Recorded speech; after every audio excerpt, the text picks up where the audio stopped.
for the incredible work they're doing day and night, now over 500 days that we've been battling the coronavirus. We're still seeing significant increases in our community, and because of that, we're going to have press conferences every week until we start seeing a change. Unfortunately, I think these numbers are going to continue to climb. We're just not seeing any turn in the curve.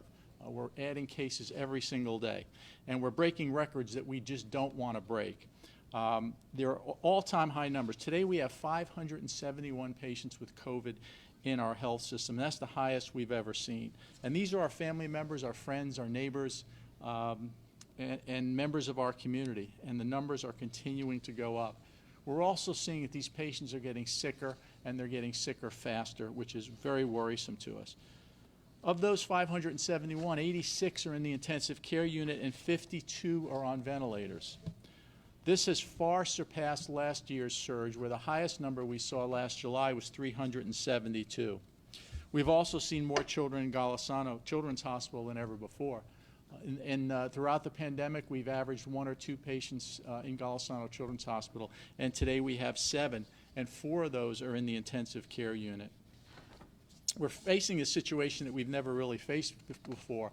The virus has mutated, and it's created this Delta variant, and the Delta variant is much more contagious. It's at least twice as contagious as the prior forms of the virus.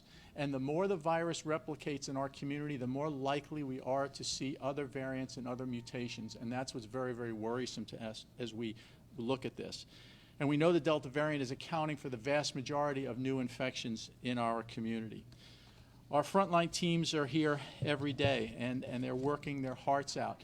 And we know, based on our data, that this is primarily a disease of the unvaccinated.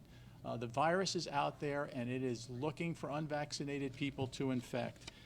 It truly is a challenge for us, and that we are losing patients every day. Patients are dying from this, and they're patients in their 20s, their 30s, and their 40s. This is not like it was last year, where the vast majority of deaths were people that were in their 80s and 90s. We've had almost 800 deaths in the health system from COVID since the beginning of the pandemic. This is very real, and it's a very real threat. And in just the last 90 days, we've lost 128 patients to COVID. We can stop this. As I mentioned, the vast majority of the patients in the hospital are unvaccinated. 86% are unvaccinated, and in the ICU, 96% of the patients are unvaccinated. So I'm urging everyone to get vaccinated as soon as you can. It will not only protect you, it'll protect your friends, your neighbors, and your loved ones. And I'm doing that not just as a CEO, but as a member of this community, as a father, and as a grandfather. As we see what's happening in our community, it is heartbreaking. I know the community is listening because our vaccine numbers are going up. We are vaccinating more and more people each day, and we want to continue that. We've increased by 75% in just the last couple of weeks. I just want people to know that those who are on the fence, for them to understand that this is a very real threat. It's a very real threat to them. It's a very real threat to our entire community, and we have to do everything we can. Our vaccination clinic is open on Tuesdays and Fridays from 7:30 to 3:30. You do not need an appointment, although you can make one online. You can just walk into Gulf Coast Medical Center and be vaccinated. It is free. So at this point, I'm going to be joined by Armando Llechu. Armando has responsibility over all of our inpatient services, adults, children, and women. So Armando.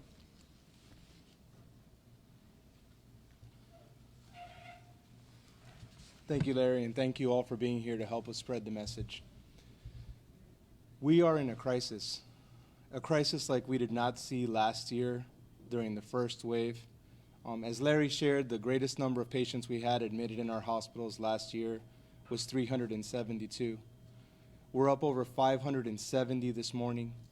Yesterday, in the middle of the day, we were over 590. Our hospitals are almost at capacity. And the entire community has the opportunity to help us manage this surge.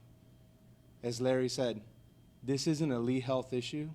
This isn't even a Lee County issue. This is a national issue. And every single one of you can help alleviate the burden on our healthcare delivery system by getting vaccinated, vaccinating your children if they are eligible, wearing a mask, sending your children to school with a mask. I want to share a few statistics just to frame where we are. As of last week, the greatest amount of patients we had ever had admitted at Lee Health Hospitals were 1,500. As of this morning, we're at 1,536 patients. There are 129 patients waiting in our ERs to be admitted to hospital beds. Yesterday, our ER saw over 1,200 patients, and close to 500 of those were here for COVID-related issues. The strain on the healthcare workers, the strain on the physicians, the nurses, the unit secretaries, the respiratory therapists is overwhelming. Last week, we felt confident that the mortality rate for Delta was better, but everything has started to change. As our patients have continued to get sicker, we have seen greater numbers of them dying in our hospital. We had 9 patients die yesterday in our hospitals. And as Larry said, these aren't patients that are immunocompromised or have significant comorbidities. They're patients just like you and I. Otherwise, normal, healthy people, 20s, 30s, 40s, 50s, that are dying on us in spite of all of our best efforts. We would encourage any of you who want to be tested for COVID to seek an alternative location. There is testing available at our Page Field site. There is testing available throughout the community. Please only come to the ER if you have a medical emergency or a need to be seen in our ER. Otherwise, seek out care elsewhere. We would ask you to please get vaccinated. But even if you were vaccinated today, it really wouldn't make a difference. And so what we're asking you to do is to change behavior. Wear a mask, wash your hands, social distance. If this hasn't come to your doorstep, if this hasn't affected someone you know and love, rest assured that it will soon. Let's get ahead of it together. On that note, I'd like to introduce one of my colleagues. Heather Kingery is a nurse manager in 3 of our ICUs here at HealthPark Medical Center. And she and her team are living firsthand, every day, the difficulties that this wave of the pandemic is bringing forward. Heather.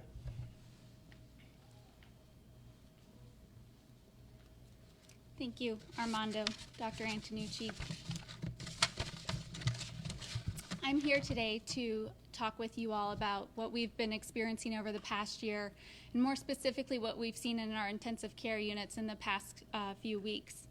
The patients we are caring for are younger and more critical than we've ever seen before. When they arrive to our units, we can see the fear in their eyes. We tell them that we are here for them, we comfort them, we ask them to just breathe and say that we got you. But we've come to know the reality that lies ahead for our severely ill COVID patients. Their course within the ICU is difficult and long. It typically involves placement of a breathing tube, prone positioning, where a team of 4 to 6 nurses and respiratory therapists will position you on your stomach for 18 hours at a time. We see the use of paralytics used to relax the muscles you use to breathe, to help you synchronize with the ventilator, all in hopes that we will be able to oxygenate you just enough to reduce your mortality risk. We are caring for these patients in this state for weeks to months at a time. We carry the burden of absent family members and friends. We do our best to ensure that you are able to FaceTime with your loved ones and assure you that we are here to fill that void. Our nurses have held the hands, they've sung with our patients, they have celebrated holidays and birthdays with your loved ones, and many of them have been by their side for their last breath. Each day, our team fights a physical, mental, and emotional battle, going from each room, turning patients onto a prone or a supine position, managing 5 to 10 IV lines. They're placing chest tubes, they're performing procedures, they're addressing every alarm to ensure that each individual is oxygenating and ventilating. Even though we fight every minute of every day for our patients, we continue to experience loss of many, including our own family members and peers throughout this pandemic. We are tired, We are pushed beyond imaginable limits, but we're not giving up. Our teamwork within the intensive care unit is what makes each day and night possible. We've seen the most incredible displays of resilience among our nurses over this past year. We keep coming back to fight for each patient because we deeply care about every patient as well as one another. So please, stay well and take care of one another. Thank you.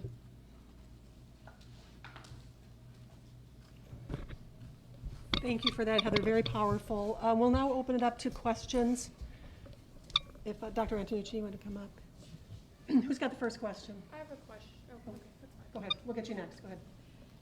So he mentioned that there was more than 120 patients currently waiting in ERs to be admitted. I know the numbers of hospitalized patients keeps going up. I know that you guys do have a surge plan. Have you enacted that surge plan? Is that in place as of now? And what is the number that will make you guys hit capacity? Sure. Just to be clear, the patients in the ED have already been admitted, they just don't have a bed, and so we're waiting for a bed. So our surge plan is in multiple stages, and I'm going to ask maybe Armando to come up and tell us where we are right now in the surge plan. Sure, so thank you for the question. So as Larry said, those patients are admitted and they're receiving inpatient level care. It's just happening in the ER. And so our surge plan is broken up into phases. Most of our facilities are at phase 1 of that surge plan, which is a patient in every possible location, every possible treatment room. The Children's Hospital this morning moved to phase 2, which started to put patients inside of our sedation unit. We have layers that will have us putting patients in community rooms, patients in cafeterias in worst case scenario. In the ERs, we have patients that are receiving care in hallways. And so the goal is to keep as many patients as possible within the walls of the hospital before we reach a crisis point that has us seeking out alternate sites of care. How long could it be until some of those cafeterias and alternative locations start?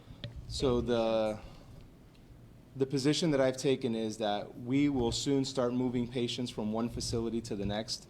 We will open up 55 additional beds this week at Gulf Coast Medical Center. Those are beds that were slated to be refurbished, those rooms.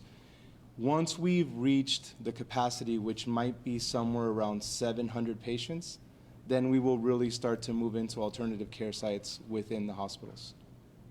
And sorry, but what are those? We'll go ahead on to the Okay. questions. Sorry. Well, if you want to get your, if it's related to this, if you want to get your. I just wanted to clarify what some of those alternative locations were. So at this point, we have in every single facility alternative sites identified. Okay. So there is a trigger that would have us potentially, at this point, we've stopped all surgeries that would require a hospitalization post-surgery. If we got to the point where we had to stop elective surgeries altogether, we could put patients in pre-op and post-op, and we're trying to avoid that because about 200 patients a day are having surgical procedures across our health system. And I know you talked about testing alternatives earlier today. We saw that there's a site at Page Field at the convenient care location in partnership with you all and Curative. Can you talk a little bit about the demand for testing? Are there enough tests to handle the increased demand? And how many people can go to your new site per day? I can if you'd like. Yeah, I'm if you have versed the in, yeah. information, go ahead. Sure, so yesterday we did 469 tests, including patients that were referred to the Curative site by our own Lee Convenient Care locations. We will be opening 2 additional Curative locations, and at Page Field, we will be offering a drive-up testing site over the next week or 2. And so we believe that Curative is the right partner and will have the capacity and the bandwidth necessary to test the community. And that those 2 additional Curative sites, where will those be? That is yet to be determined, but they will be proximate to our Lee Convenient Care sites. So patients that are intending to go to Lee Convenient Care but only to be tested will have a convenient alternative proximate to that site. Who else has got a question? Let's go here. On breakthrough cases of vaccinated people, what kind of symptoms are you seeing in these people and how are they presenting? Dr. Antonucci, do you want to take this one? Yeah, I think the patients that are coming in with COVID symptoms are coming primarily with respiratory symptoms. And I think that's one of the things that we're seeing with this Delta variant. It seems to be affecting the pulmonary area more than the others. I don't know if there's a significant difference between how unvaccinated patients and vaccinated patients are coming in, other than the unvaccinated patients tend to be sicker. A little bit more severe. Right. And a follow-up question to that is children. I've been hearing about children being treated in the hospital, and then they're fine, and they go, and in a couple of weeks they're coming back with multi-system inflammation. Can you tell me a little bit more about that and what parents need to look for after they've left? Yeah, multi-system inflammation is a rare condition that some children are getting after a few weeks of COVID. And it usually presents with just, it can present with a lot of different symptoms. It can present with fever. It can present with, respiratory symptoms coming back. It's just more of a generalized sickness, almost like an influenza type symptoms. And I think any type of worsening of symptoms after a discharge or after going home needs to be looked at very carefully. So if that were to happen, we would need to see those patients. Do you want them going to ER, or do you want them coming through another avenue? Well, I think that if they're having significant symptoms, they need to come to the ER. If they're minor symptoms, they can approach their pediatricians and speak to them. Okay. I have a question for you, Dr. Antonucci. You said earlier that people are getting sicker faster. Can you explain that a little bit and what your frontline doctors are seeing with regard to that? Well, what I mean is that their oxygen needs are worsening quicker. One of the ways we can measure how sick someone is how much oxygen they require to maintain a certain level in their blood. And what we're seeing is that these patients are progressing very quickly from 2 liters to 5 liters to 10 liters, to 13 liters a minute of oxygen. And then to CPAP, which is a positive pressure breathing, and then ultimately to ventilation. So we're just seeing that happening at a faster pace. I just want to clarify one thing too on surgeries. We are stopping doing elective surgeries for patients who need a bed, but obviously any type of emergency surgery will still go on whether you need a bed or not. I just want to make sure I was clear on that. Yes. I know that we're starting to see some global shortages of medicines like Actemra. With more patients being treated, are we experiencing any shortages of either that medicine or other medicines when it comes to supply? We've not seen any medicine shortages. We've not seen any challenges right now with PPE. So we are doing well with our supplies at the present time. So compared to last year, you talked about the quickness of progression to the Yeah. need for oxygen. Last year, what took about a month maybe is now taking just a few days? Well, I don't know if it's a month, but I would say a few weeks. So before it was a few weeks, yeah, now it's just a matter now of days? it could be days. Okay. Last question. With the strain on the frontline workers, are you guys experiencing any kind of staffing shortages or additional strains than what we've seen? Armando, you want to address that? So that's a complex question. And so one of the compounding factors is the number of staff members who are out either on quarantine or themselves have COVID. And so what we did is we have brought in some traveling staff, and we expect that they'll be here as early as this Friday. But obviously the national competition for travelers is quite high because many states are facing what we're facing. So we rolled out a bonus program encouraging our staff to pick up additional shifts, 1 additional shift per week for 12 weeks. And what we're trying to do is, A, limit the amount that our staff is actually being asked to work because their care and their preservation is important. But we also need the staff at the bedside to care for our patients. So today, even with 1,536 patients, we are well staffed and patients are receiving good care. But that will also reach its pinnacle at some point. I have a question for you as well, if you don't mind. Sure. When the ERs become overcrowded, do you all wind up turning people away from the ER and send them to a different facility? Or is it, you all always kind of find a way no matter how many patients there are? Yeah, so the first thing you learn in ER medicine is there is no door to close. And so the ER never closes. And so it just becomes our responsibility to figure out how to care for every patient that arrives. All right, well, I would thank you guys very much for coming. If you do want to do some one-on-ones, we'll have people available to talk to you.